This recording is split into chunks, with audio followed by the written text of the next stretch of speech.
550-1000 साल पहले की बात है, जबकि सतयुग का। तो जब यहाँ पहुँचे, करमंडल में जल साफ था। जब यहाँ पहुँचे तो बूढ़ी माता को कहने लगे, हमें यहाँ थोड़ी सी जगह दे दो। बूढ़ी माता ने मना कर दिया। जब महात्मा जी नहीं लगे मानने तो बुढ़िया के हाथ में एक बंगड़ी थी, ज़मीन खोदने वाली बंगड़ी, उसके साथ मारा गया उसको। महात्मा जी को मारा। महात्मा जी क्रोधित होकर कुंड के अंदर जो डंडा एक नाग लगा हुआ है वहाँ त्रिशूल गाड़ दिया। महात्मा जी ने त्रिशूल जब गाड़ा तो वहाँ से सांप निकल आए। इतने सांप निकल आए कि सब हलों के साथ लिपट गए। जब हलों के साथ लिपट गए तो हल बंद कर दिए। हल जब बंद हो गए तो बुढ़िया फिर मारने को गई। जब मारने को गई बुढ़िया तो उन्होंने त्रिशूल को उठाया और जो जल था करमंडल में वो जल डाल दिया। जो ही वो जल डाला तो नीचे से एक गर्म जल निकला है। इतना जल निकल गया कि सैलाब आ गया। जब सैलाब आ गया तो उस बुढ़िया का नाश हो गया। पंडित जी, क्या इतिहास है तत्तापानी का? जब आए थे नाग देवता, ये महात्मा जी के रूप में आए थे। यहाँ सिर्फ एक बुढ़िया रहती थी, ज़मींदार बुढ़िया थी, जिसके 14-15 जिसके 40-50 नफर अपने थे और 18 हल बैल यहाँ इस ज़मीन को जोत रहे थे। एक ही घर था, टोटल एक घर।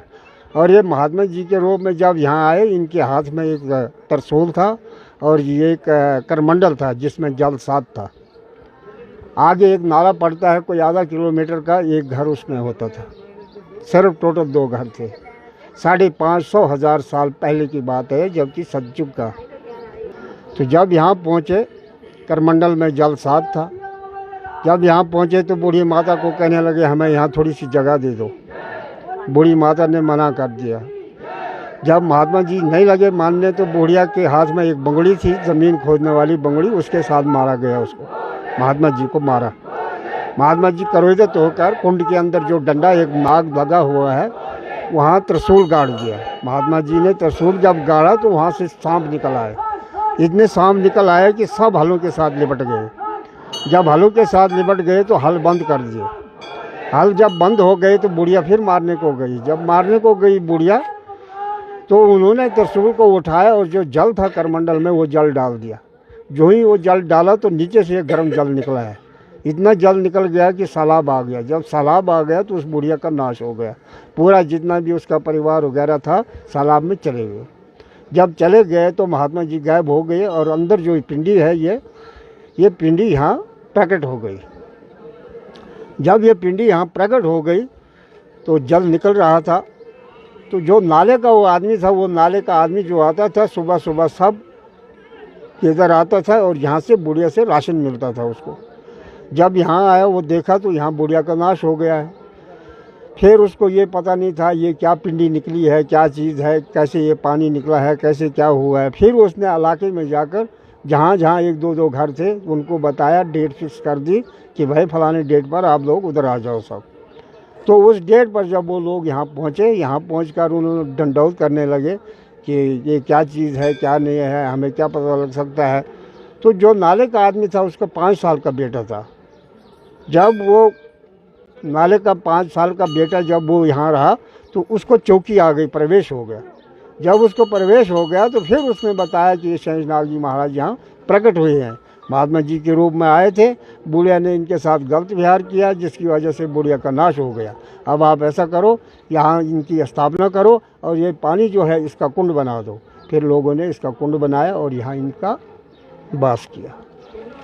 पंडित जी, आप भक्तों पर त्रिशूल रख रहे हैं, उनके हाथों में खंबरी बांध रहे हैं, ऐसी लोगों की क्या मान्यता है और क्या श्रद्धा है? ये तो अपनी श्रद्धा है। श्रद्धा के साथ है ना, इंसान को श्रद्धा होनी चाहिए।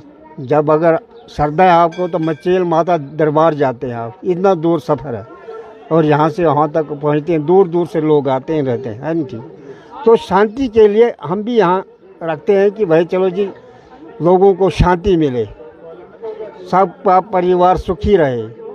तो इसीलिए हम ये सबको मतलब फाड़ा फूंडा करते हैं यहाँ, तो सबको शांति के लिए करते हैं और धागा देते हैं, रक्षा के लिए उसको धागा देते हैं। पंडित जी, जो ये गर्म जल निकल रहा है, मान्यता ये है कि इसमें नहाने से काफ़ी रोग दूर होते हैं। काफ़ी रोग दूर होते हैं, जैसे कि मान लो घुटनों में दर्द है, कमर में दर्द है या ज़्यादा कोई मोटाईपन है तो ये 1 हफ्ता यहाँ बैठना पड़ता है। ये 1 हफ्ता दिन के 3 दफ़ा नहाना होता है, फिर जाकर यहाँ हफ्ते में इंसान ठीक हो जाता है। मेला लगता है हर तीसरे साल में, इसका बड़ा मेला होता है, जिस मेले में इस कुंड की सफाई होती है। इस कुंड की सफाई के लिए 9 आदमी माता चट्टों से आते हैं, वही इसकी सफाई कर सकते हैं। उस टाइम वो आकर यहाँ इसका मेला होता है, बड़ा मेला होता है। फिर रात को पूर्णमासी की रात आती है, फिर उसकी सफाई वही लोग करते हैं। हाँ, उस टाइम हमारे घर में उनका खाना, मैं बड़ा पुजारी हूँ इस मंदिर का, तो उस टाइम हमारे घर में उनका खाना होता है और वो खाना शाना खा कर आएंगे। 10 बजे यहाँ मंदिर में आएंगे, नहा धोकर मंदिर में आकर आरती गाएंगे। बाकी और कोई गाँव का आदमी नहीं होगा, ना पुजारी होगा यहाँ। तो वही रात को इसकी सफाई करेंगे।